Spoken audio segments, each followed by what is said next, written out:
세무사 신혜진입니다. 오늘은 종합소득 중 근로소득의 개념을 이해하고 근로소득자의 연말정산 구조를 파악하여 고객과의 상담 전에 연말정산에 대한 개념을 이해하는 시간을 갖도록 하겠습니다. 근로소득에 대해서 알아보겠습니다. 종합소득 한가운데 근로소득이 있습니다. 근로소득이란 근로자가 고용계약이나 고용관계에 의하여 근로를 제공받고 받는 모든 대가를 말합니다.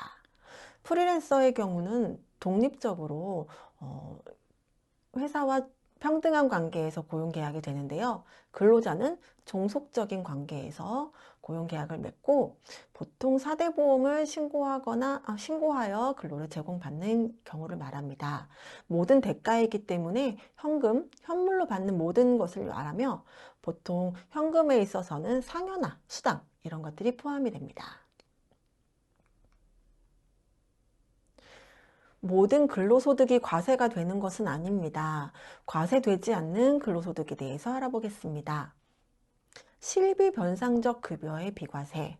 특수한 업종이나 영무에 종사하는 근로자가 지급받는 작업복이나 직장에서만 착용하는 간호사의 피복, 간호사의 작업복, 간호사복 같은 경우에는 현물로 지급이 되어서 근로소득이기는 하지만 과세되지는 않습니다.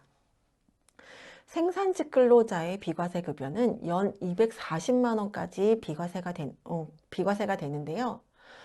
자동차 정비 공장 같은 생산직 근로자 또는 광산에서 일하는 생산직 근로자의 경우 해당이 됩니다. 육아휴직 급여는 아실 거고요. 회사에서 식사 자체를 제공을 받거나 이럴 경우에 비과세가 되고 현물이지만 비과세가 되는 거고요. 식사대 현금으로 지급받는 경우가 있습니다. 월 20만 원까지는 과세되지 않습니다. 출산보육수당이라고 해서 이번에 개정된 내용이 있습니다. 근로자가 만 6세 미만의 자녀가 있는 경우에는 월 10만 원까지 비과세가 됐었습니다. 24년도부터는 24년 거 이번에 연말정산 하시죠? 이번부터는 월 20만 원까지 비과세가 가능하며 자녀 수에 상관없이 20만 원입니다. 예를 들어 같은 직장에 한 부부가 맞벌이인 경우 아내와 남편 모두 20만 원씩 공제가 가능합니다. 만 6세 되는 자녀가 5월생이어서 5월부터 만 7세로 넘어가는 경우에도 1월 1일 기준이기 때문에 24년도 전체 월 20만 원씩 비과세가 가능합니다.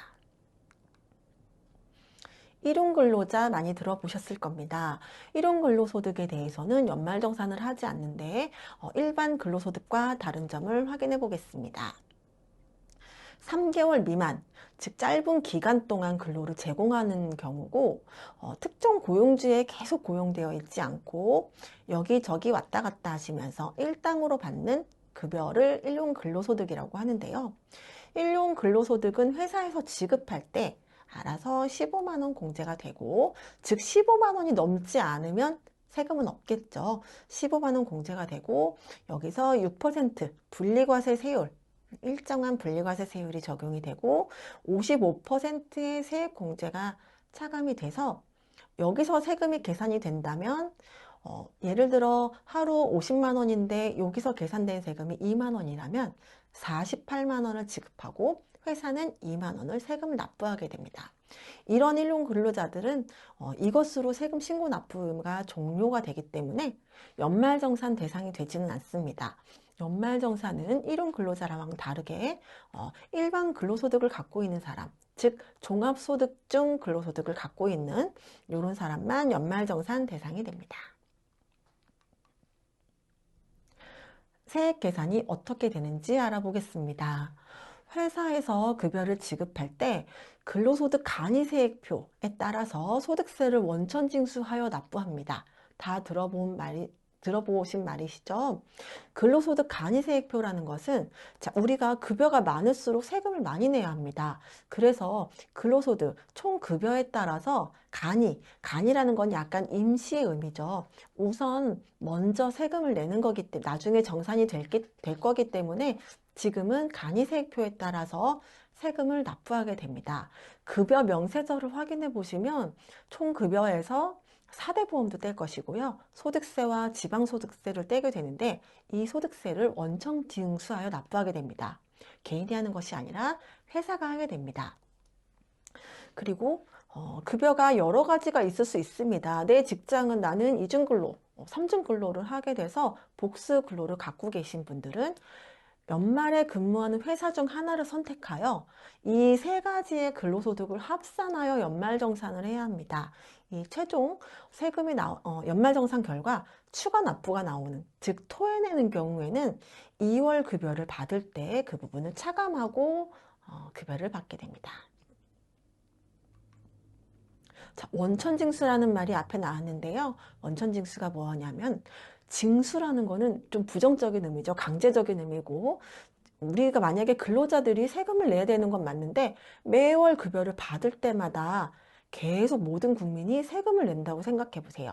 납부를 안 하는 경우도 있을 거고 이거를 파악하는 세무서의 업무도 과중이 될 것입니다. 이런 애로사항이 있기 때문에 회사에서 급여를 지급할 때 사장님이 먼저 세금을 미리 뗍니다. 자, 소득을 지급할 때 세금을 미리 떼서 예를 들어 급여가 100만 원인데 세금 2만 원을 떼면은 98만 원이죠. 98만 원만 지급을 하고 요 2만 원 직원들마다의 요 원천세를 회사에서 직접 세무서에 납부하게 됩니다. 그러면 A라는 직원, B라는 직원, 자, 급여에 따라서 원천세를 납부하게 돼 있겠죠? A라는 사람은 나중에 연말정산을 통해서 최종 세금이 결정이 됐을 때 미리 납부한 이만큼의 세금이 있기 때문에 정산 과정을 거치게 되는 것입니다. 근로소득자의 세금 신고에 대해서 알아보겠습니다. 근로소득만 있는 경우 방금 말씀드렸듯이 급여가 직장이 세 군데인 경우도 있습니다. 이럴 경우 한 군데 회사를 선택하여 연말에 연말정산을 지급하게 되는데 2월 급여 지급할 때 정산이 되게 됩니다. 이것으로 이 사람은 근로소득만 있을 경우에 세금 신고가 종료가 되기 때문에 대부분의 직장인들은 이것으로 세금 신고가 끝나게 됩니다. 근데 우리 요즘에 보면 근로자들도 주말이나 저녁 시간을 이용해서 배달 업무를 하는 경우도 많더라고요. 이렇게 프리랜서 소득처럼 다른 소득을 갖고 있는 근로자들이 늘어나고 있습니다. 이럴 경우에는 다음 연도 5월 31일까지 5월 한 달 동안 종합소득세 신고 기간 동안 연말정산한 근로소득과 합쳐서 합산신고를 하셔야 합니다. 근로소득과 다른 소득이 있는 경우 세금 신고하는 방법에 대해서 자세히 알아보겠습니다. 근로소득이 있는 경우 무조건 회사에서 연말정산을 합니다. 회사는 의무고요. 근로소득과 다른 소득이 있기 때문에 5월 달에 다른 소득과 합산하여 종합소득세를 신고하셔야 합니다. 그런데 근로소득이 있는데 회사에서 연말정산을 못하는 경우가 흔하게 있습니다. 자, 이중근로라서 두 개의 근로소득을 합쳐야 되는데 이 직장에서의 원천징수 영수증을 받지 못해서 합산을 못하거나 깜빡하여 마지막 이 직장에서의 소득만 연말정산하는 경우가 있습니다. 또는 회사에서 연말정산 안내문을 받으면 간소화 자료를 제출하셔야 됩니다. 근데 이걸 놓치는 경우가 있죠. 이럴 경우 또한 연말정산에 내가 자녀가 있어서 자녀를 부양자로 적용을 했는데 내 남편 또한 회사의 연말정산에 자녀를 적용한 경우, 이렇게 부양가족이 이중으로 적용이 되는 경우, 이렇게 불완전한 연말정산을 하게 되는 경우가 있습니다. 5월 달에 다른 소득과 합산하여 신고하실 때 다시 수정하시면 되니까 걱정 안 하셔도 됩니다. 물론 근로소득만 있는 사람도 연말정산을 못하게 되는 경우가 있습니다. 그런 분들도 5월에 다른 소득은 없지만 5월에 개별적으로 확정 신고를 하면서 이것을 수정하실 수 있습니다. 연말정산의 구조에 대해서 살펴보겠습니다. 우리 앞서 말한 비과세 소득, 과세되지 않은 근로소득을 제외하고 과세되는 소득에서 우리 근로자들은 비용이 없습니다. 근무에 관련한 비용이 없기 때문에 법에서 알아서 근로소득 공제라는 적용을 근로소득 공제를 차감하여 근로소득이 계산이 됩니다. 개인이 처한 상황이 모두 다르기 때문에 인적 공제에서 부양가족이 몇 명이냐에 따라서 금액이 달라질 수 있겠죠. 본인, 배우자는 나이 상관없이 연소득 금액이 100만 원이 안 된다면 가능하고요. 부양가족도 나이 요건과 소득 요건을 충족하는 부양가족이라면 한 명당 연 150만 원씩 공제가 가능합니다. 본인이나 부양가족이 70세가 넘어서 경로우대 공제를 100만 원 추가 받으실 수 있고요. 자, 본인이나 부양가족이 장애인 등록증을 갖고 있는 경우, 요즘에 가벼운 암이라도 암 진단을 받는 경우가 있는데 장애인 등록증 발급이 가능한 경우가 많습니다. 이런 경우도 챙기시면 좋을 것 같고요. 본인이 부녀자의 경우, 부녀자라는 것은 우리가 세법에서 말하는 부녀자는 조금 다른데요. 기본공제 대상자가 있는 부녀자이거나 아니면 남편이 있는 여자의 경우 총 종합소득 금액이 3천만 원이 안 된다면 부녀자 공제가 추가로 가능합니다. 한부모인 경우도 추가 공제가 가능하고요. 이런 추가 공제 항목은 근로자분들께서 직접 챙기셔야 합니다. 국세청에서 이것까지 다 확인해 주진 않거든요. 그리고 국민연금, 보험료 등 공적연금 보험료를 납부한 경우, 또 건강보험료 등, 또 주택자금에 대한 특별소득공제 항목이 있습니다. 이런 것들도 본인이 무주택인지 1주택이 맞는지 기준시가는 그 범위 내의 금액인지 확인하셔서 소득공제를 추가를 하셔야 하고요. 이것들이 잘못 판단이 되어 있을 경우 나중에 세무서에서 추가로 세금이 부과될 수 있습니다. 이렇게 그 밖의 소득공제들도 다 합쳐서 차감하면 소득 과세표준이 결정이 되게 됩니다. 과세표준은 세금을 계산하기 위한 그 기준이 되는 금액인데요. 근로소득 또한 소득세이기 때문에 누진세율의 구조를 따르게 됩니다. 그래서 과세표준 자체를 낮춰야 세율이 낮아질 수 있습니다. 소득공제 항목 잘 챙기시면 좋을 것 같고요. 이렇게 기본세율을 적용하여 산출세액, 세액이 계산이 됩니다. 계산이 됐는데, 자, 이렇게 산출세액에서 차감되는 세액 감면과 세액 공제가 적용이 돼서 최종 결정세액이 계산이 됩니다. 이번에 개정된 내용 중에 하나 결혼세액 공제가 생겼습니다.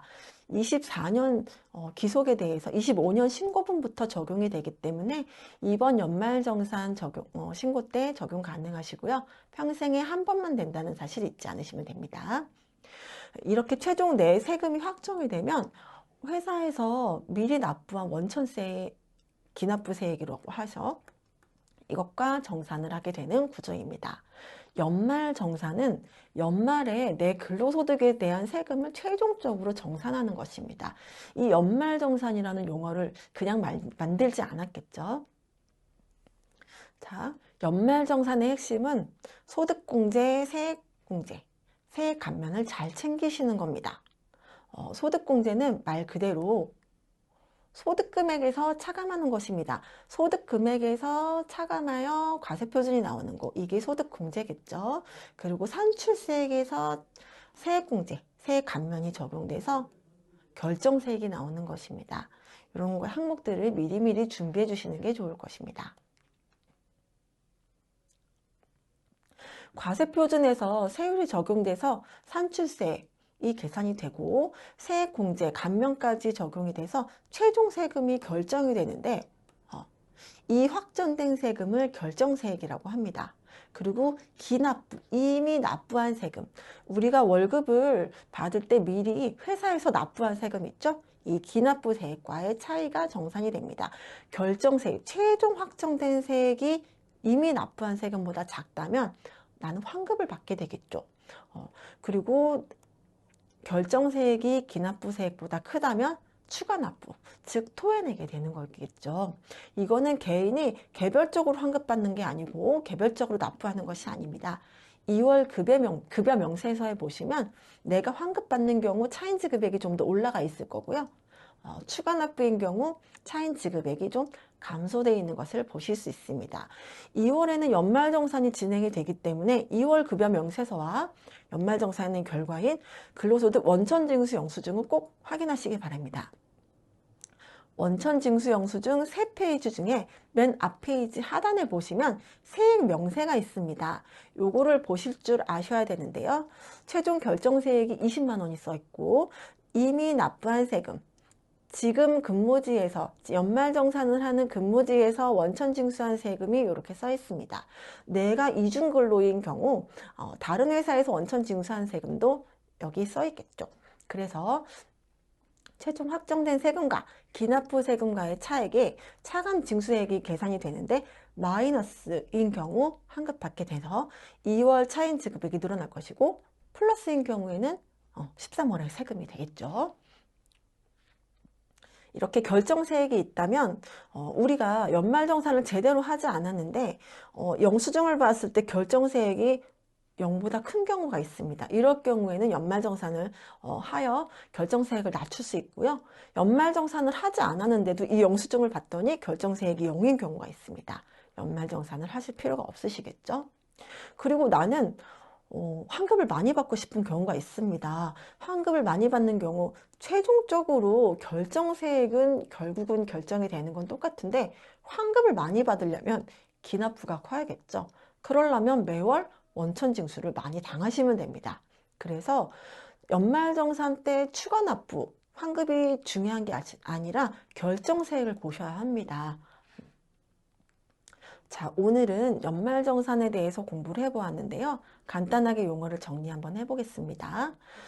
과세되지 않는 근로소득을 제외하고 총급여에서 근로소득 공제를 차감하여 근로소득 금액이 나오죠. 근로소득 금액에서 소득공제, 소득공제를 차감하면 과세표준이 나오고 과세표준에서 세율이 적용이 되면 산출세액이 나옵니다.